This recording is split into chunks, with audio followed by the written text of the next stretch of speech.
El eco de los disparos en una plaza de Bolonia o el estallido de un maletín en un tren de Milán durante los años 70 no eran simples actos de terrorismo doméstico, sino las pulsaciones audibles de un corazón clandestino que latía bajo la superficie de toda Europa occidental.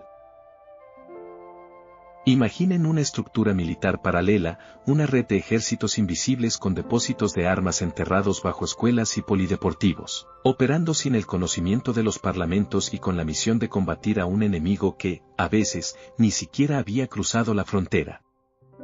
No estamos hablando de una leyenda urbana de la extrema izquierda, sino de la anatomía de una traición democrática coordinada desde los despachos más altos de la inteligencia transatlántica. Hoy vamos a adentrarnos en la Operación Gladio y los ejércitos Tebehan, un proyecto que durante décadas fue el secreto mejor guardado de la OTAN hasta que un primer ministro italiano, Giulio Andreotti, se vio obligado a admitir en 1990 que la soberanía de su nación había sido compartida con una red de sombras.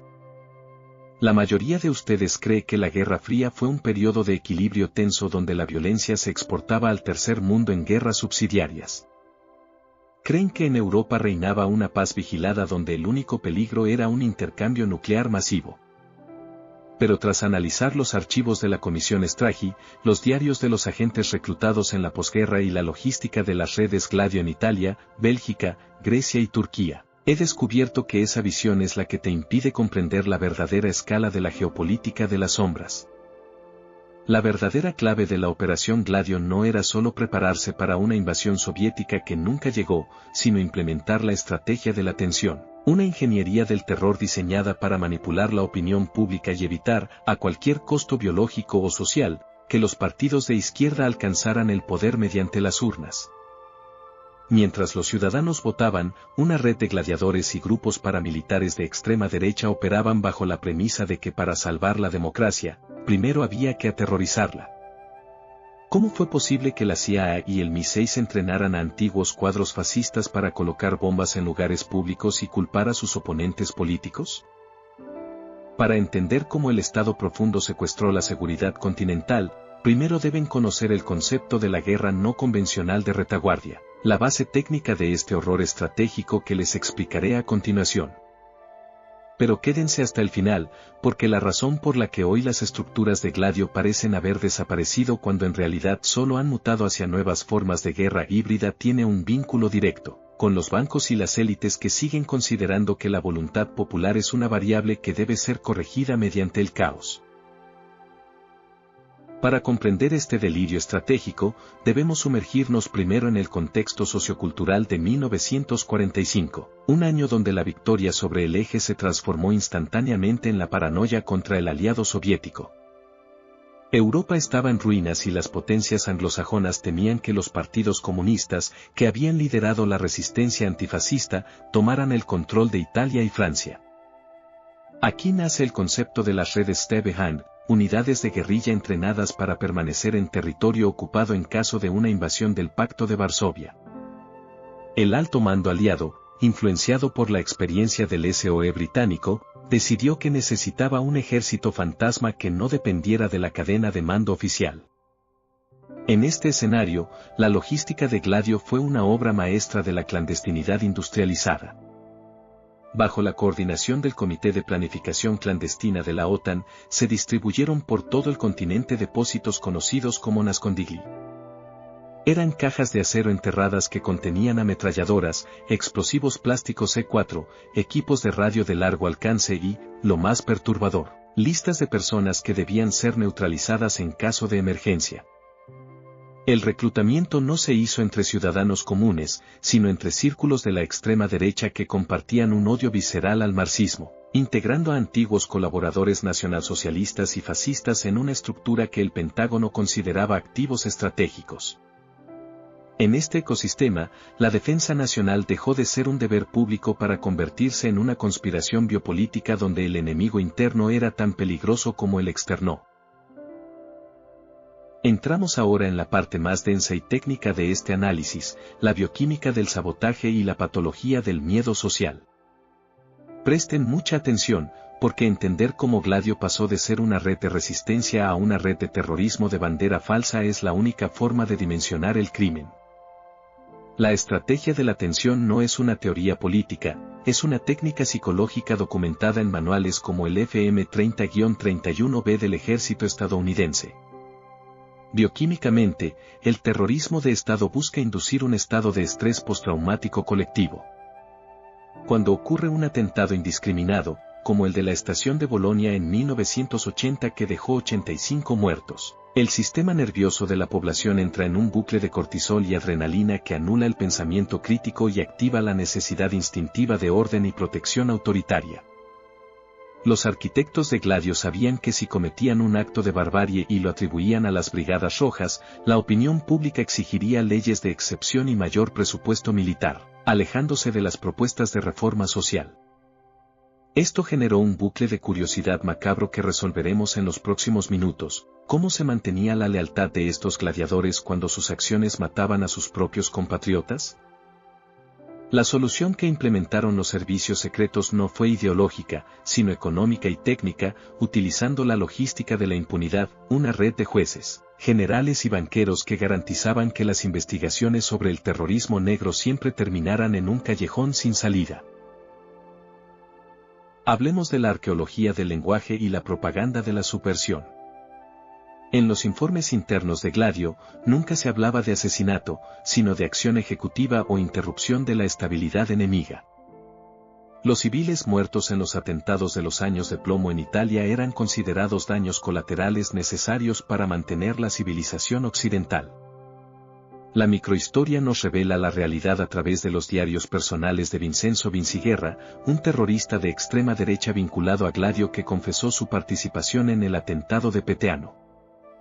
En sus notas, Vinciguerra explica con una frialdad técnica espeluznante que él no servía a un partido, sino a una estructura supraestatal que le proporcionaba el explosivo y la ruta de escape. Relata cómo el Estado no podía castigarlo porque él era una extensión del Estado. El diario menciona que Gladio era un ejército de reserva de la contrarrevolución, una descripción que despoja a la red de cualquier pretensión heroica de resistencia contra una invasión extranjera para revelarla como una herramienta de control doméstico. La deshumanización era total, las víctimas en las estaciones de tren o en los bancos no eran personas, eran mensajes bioquímicos enviados a la psique colectiva para asegurar la sumisión al statu quo. La geopolítica de sombras detrás de Gladio involucra a las redes financieras más opacas de la Europa de posguerra. No se puede hablar de Gladio sin mencionar a la logia masónica P2 de Licio Gelli y al Banco Ambrosiano. Estas instituciones funcionaban como el pulmón financiero de la red, canalizando fondos de la CIA y de las élites industriales italianas para financiar operaciones encubiertas en toda la cuenca del Mediterráneo.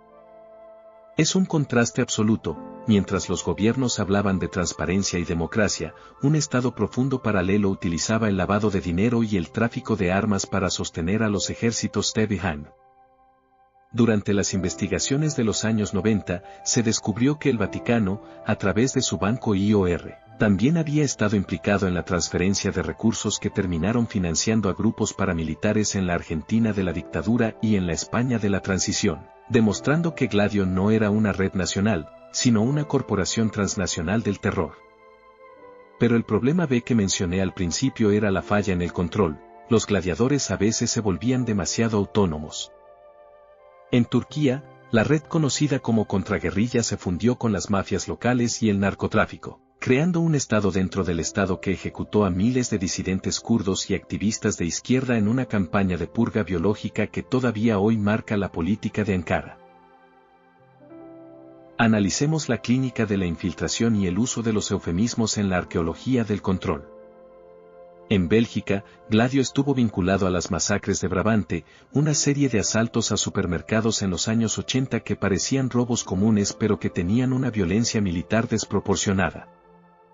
Los delincuentes disparaban a niños y ancianos de forma sistemática sin llevarse grandes sumas de dinero.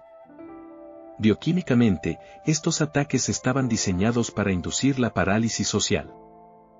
La arqueología del lenguaje en los medios belgas de la época hablaba de la locura de los asesinos, pero los informes de inteligencia sugerían una operación de desestabilización psicológica para forzar la militarización de la gendarmería. El contraste es revelador, lo que parece un caos irracional es en realidad una logística de precisión. Los ejércitos de Behand utilizaban la técnica de la infección controlada. Permitían que el crimen organizado creciera para tener una reserva de ejecutores desechables a quienes culpar si la operación Gladio salía a la luz. En este juego de espejos, la verdad no es lo que sucede, sino lo que el Estado decide que el ciudadano debe recordar. El efecto mariposa de la operación Gladio se extiende hasta las técnicas actuales de guerra híbrida y las revoluciones de colores. El dato más valioso y oscuro que les prometí al principio es que Gladio nunca fue desmantelado por completo, simplemente fue externalizado. Cuando Andreotti reveló su existencia en 1990, las estructuras de mando de la OTAN aseguraron que el programa ya no era necesario tras el fin de la URSS. Sin embargo, investigadores como Daniela Gansor han demostrado que los protocolos de Gladio se utilizaron como plantilla para la creación de ejércitos irregulares en el Medio Oriente y en la Europa del Este, post-soviética. El pacto de silencio de la posguerra permitió que los responsables de las bombas en Europa nunca pasaran un día en prisión, protegiendo la genealogía de la inteligencia moderna.